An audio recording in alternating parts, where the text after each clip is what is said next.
위드 코로나 시기를 맞아 소상공인의 경쟁력을 높이기 위해선 단발성 자금 지원보다는 대출 이자나 임대료 감면 등 보다 적극적인 재정 지원이 필요하다는 주장이 나왔습니다.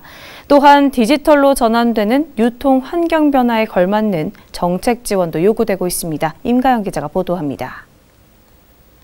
충북 참여자치시민연대 주최로 열린 충북 지역 소상공인 지원 방안 모색 토론회.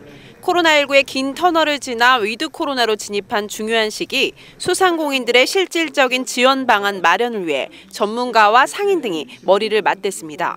이 자리에서는 정부와 지자체 차원의 단발성 자금 지원보다는 대출 지원과 임대료 감면 등 보다 적극적인 재정 지원이 필요하다는 의견이 나왔습니다.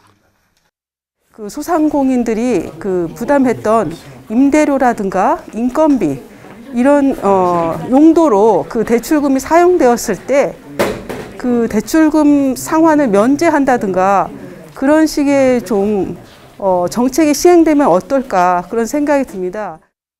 실제로 소상공인들은 소상공인진흥공단 등의 대출 신청을 해도 신용보증재단 심사에서 탈락하는 경우가 많아 형식적 지원에 그친다는 것입니다. 더 큰 문제는 코로나19로 인한 온라인 시장의 급성장입니다. 통계청에서 발표한 소매 판매액 대비 온라인 쇼핑 거래액을 보면 2019년 11월 31%던 온라인 쇼핑 비중이 올해 1월 37.9%까지 급증했습니다.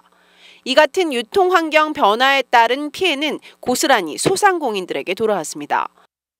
코로나도 코로나지만 이런 대기업들이 골목상권 진출로 인해 갖고서 일단은 저희가 살 수 있는 환경이 좀 줄어들었죠. 라면 하나를 살래도 예전에는 현장에 가서 샀지만 지금은 1,000원짜리 라면을 사기 위해서 2,000원의 배달료를 추가해 갖고 주문을 하는 상황이 되다 보니까 이에 따라 이제는 땜질식 처방보다는 디지털 전환에 걸맞은 제대로 된 정책 지원이 필요하다는 것입니다.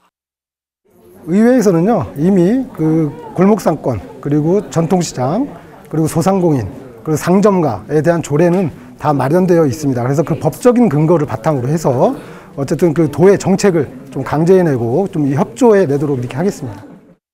전문가들은 소상공인의 수익 창출을 위해선 소비자가 오프라인으로 쉽게 접근할 수 있는 골목상권의 장소성에 디지털 기술의 편리성을 적절히 녹여 온라인 중심의 유통 환경에 적극 대처해야 한다고 조언했습니다.